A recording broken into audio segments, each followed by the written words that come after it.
അപ്പോൾ ഇന്നത്തെ നമ്മുടെ റെസിപ്പി പഫ്സിൻ്റെ അതേ ടേസ്റ്റിൽ വളരെ പെട്ടെന്ന് തയ്യാറാക്കിയെടുക്കാൻ പറ്റുന്ന വളരെ സിമ്പിളായിട്ടുള്ള ഒരു ഈസി റെസിപ്പിയാണ് കേട്ടോ. അപ്പോൾ വീട്ടിൽ ബ്രെഡും മുട്ടയൊക്കെ ഉണ്ടെങ്കിൽ നമുക്ക് വളരെ പെട്ടെന്ന് തന്നെ ഈ റെസിപ്പി ചെയ്തെടുക്കാൻ പറ്റും. അപ്പോൾ നമുക്ക് എങ്ങനെയാണ് ഇതൊന്ന് ചെയ്തെടുക്കുന്നതെന്ന് നോക്കാം. അപ്പോൾ എന്നും പറയുന്ന പോലെ തന്നെ വീഡിയോ ഇഷ്ടമാവുകയാണെന്നുണ്ടെങ്കിൽ ലൈക്ക് ചെയ്യേണ്ട കാര്യം മറക്കരുത് കേട്ടോ. അപ്പോൾ നമുക്ക് വീഡിയോ കണ്ടു നോക്കാം. അപ്പോൾ നമുക്ക് ആദ്യം ഇതിലേക്ക് ആവശ്യമായിട്ടുള്ള മസാല ഒന്ന് റെഡിയാക്കി എടുക്കാം. അപ്പോൾ അതിനായിട്ടൊരു പാൻ വെച്ച് ചൂടായ ശേഷം അതിലേക്ക് 2 ടീസ്പൂൺ ഓയിൽ ഒഴിച്ച് കൊടുത്തിട്ടുണ്ട്. ഇനി ഇതിലേക്ക് 2 സവാള ഇതുപോലെ നീളത്തിൽ കനം കുറച്ച് കട്ട് ചെയ്തിട്ടുള്ളതാണ്. അതൊന്ന് ഇട്ട് കൊടുത്ത ശേഷം ജസ്റ്റ് ഒന്ന് വഴറ്റിയെടുക്കാം. അപ്പോൾ അതൊന്ന് വഴന്ന് വരുന്ന സമയത്ത് ഇതിലേക്ക് ഒരു പച്ചമുളക്, അതുപോലെ തന്നെ ഒരു തക്കാളിയുടെ പകുതി ഇവിടെ ചേർത്ത് കൊടുത്തിട്ടുണ്ട്. പിന്നെ ഇതിലേക്ക് ആവശ്യത്തിനുള്ള ഉപ്പും കൂടെ ചേർത്തിട്ട് നന്നായിട്ടൊന്ന് മിക്സ് ചെയ്ത് കൊടുക്കാം. എന്നിട്ട് മൂടി വെച്ചിട്ട് 2-3 മിനിറ്റ് ഒന്ന് അടച്ച് വെച്ച് കുക്ക് ചെയ്തെടുക്കാം. അപ്പോൾ ആ ഒരു സമയം കൊണ്ട് സവാള കുറച്ചും കൂടെ ഒന്ന് വഴന്ന് വന്നോളും. ഇനി നമുക്കിതിലേക്ക് പൊടികൾ ചേർത്ത് കൊടുക്കാം. അപ്പോൾ ഒരുപാട് മസാല ഒന്നും ചേർത്ത് കൊടുക്കുന്നില്ല കേട്ടോ. നമ്മൾ ഒരു 1/4 ടീസ്പൂൺ മഞ്ഞൾപ്പൊടി, 1/2 ടീസ്പൂൺ മുളക് പൊടി, അതുപോലെ തന്നെ ഒരു 1/2 ടീസ്പൂൺ ഗരം മസാലയും കൂടിയാണ് ചേർത്ത് കൊടുത്തിട്ടുള്ളത്. വേണമെന്നുണ്ടെങ്കിൽ നമുക്ക് മല്ലിപ്പൊടി ചേർത്ത് കൊടുക്കാം. അതുപോലെ തന്നെ കുരുമുളക് പൊടിൻ്റെ ഫ്ലേവർ ഇഷ്ടമാണെന്നുണ്ടെങ്കിൽ കുരുമുളക് പൊടിയും കൂടെ ചേർത്ത് കൊടുക്കാം.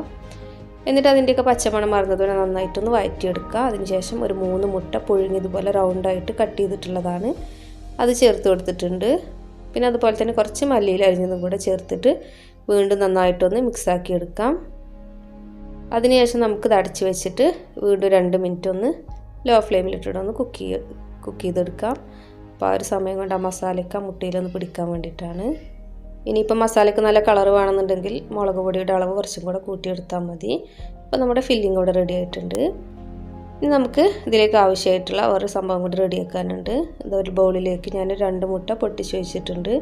അതിലേക്കൊരു 1/4 ടീസ്പൂൺ കുരുമുളക് പൊടിയും പിന്നെ ആവശ്യത്തിന് ഉപ്പും കൂടെ ചേർത്തിട്ട് നന്നായിട്ടൊന്ന് ബീറ്റ് ചെയ്തെടുക്കാം. അതൊന്ന് നന്നായിട്ടൊന്ന് ബീറ്റ് ചെയ്ത് കൊടുത്ത ശേഷം നമുക്കിതിലേക്ക് 2 ടേബിൾ സ്പൂൺ മൈദപ്പൊടിയായിട്ട് ഇട്ട് കൊടുക്കുന്നത്. അപ്പോൾ അതിൻ്റെ മുകളിലേക്ക് ഒഴിച്ച് കൊടുക്കാനുള്ളതാണ്. അപ്പോൾ മൈദയും കൂടി ഇട്ട് കൊടുത്തിട്ട് വീണ്ടും നന്നായിട്ടൊന്ന് കട്ടയൊന്നും ഇല്ലാതെ തന്നെ നന്നായിട്ടൊന്ന് മിക്സാക്കി എടുക്കാം. അപ്പോൾ അത് നന്നായിട്ടൊന്ന് മിക്സാക്കി എടുത്തിട്ടുണ്ട്. ഇനി ഇതിലേക്ക് 1 ഗ്ലാസ് പാലെടുത്തിട്ടുണ്ട്, അതും കൂടെ ഒഴിച്ചിട്ട് വീണ്ടും നന്നായിട്ടൊന്ന് മിക്സാക്കി നമുക്കതൊന്ന് മാറ്റി വെക്കാം. ഇനി നമുക്കിതൊന്ന് സെറ്റ് ചെയ്യാനായിട്ട് ഞാനൊരു പാൻ അടുപ്പിൽ വെച്ചിട്ടുണ്ട്.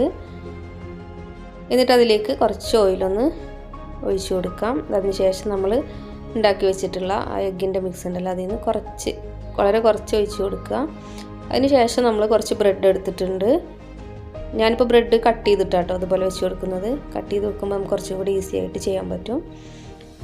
എന്നിട്ട് ഇതുപോലെ അടിഭാഗത്ത് ഫുള്ളായിട്ട് ഇതുപോലെ നിരത്തി വെച്ച് കൊടുക്കാം.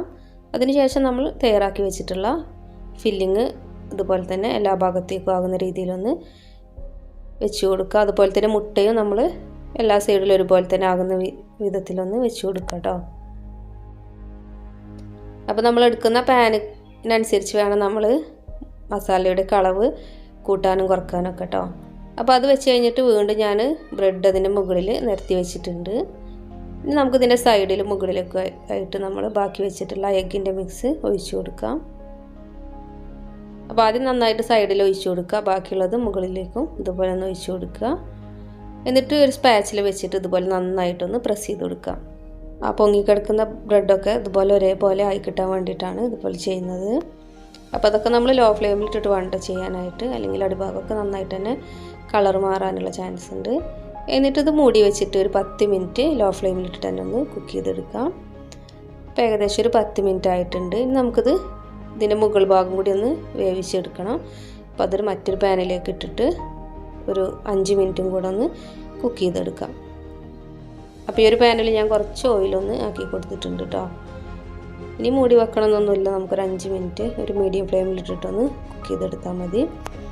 അപ്പോൾ ഇനി നമുക്ക് പഫ്സൊക്കെ കഴിക്കണം തോന്നുമ്പോൾ കടയിൽ നിന്നൊന്നും വാങ്ങാതെ തന്നെ നമുക്ക് വളരെ പെട്ടെന്ന് മുട്ടയും ബ്രെഡൊക്കെ ഉണ്ടെങ്കിൽ വീട്ടിൽ തന്നെ വളരെ ഈസി ആയിട്ട് ചെയ്യാൻ പറ്റും. അപ്പോൾ എല്ലാവർക്കും ഒരു റെസിപ്പി ഇഷ്ടമായിട്ടുണ്ടാകുമെന്ന് വിചാരിക്കുന്നു. അപ്പോൾ എന്ന് പറയുന്ന പോലെ തന്നെ വീഡിയോ ഇഷ്ടമായിട്ടുണ്ടെങ്കിൽ ലൈക്ക് ചെയ്യാനും ഷെയർ ചെയ്യാനും സബ്സ്ക്രൈബ് ചെയ്യാത്തവരുണ്ടെങ്കിൽ സബ്സ്ക്രൈബ് ചെയ്യാനും മറക്കരുത്. Thank you.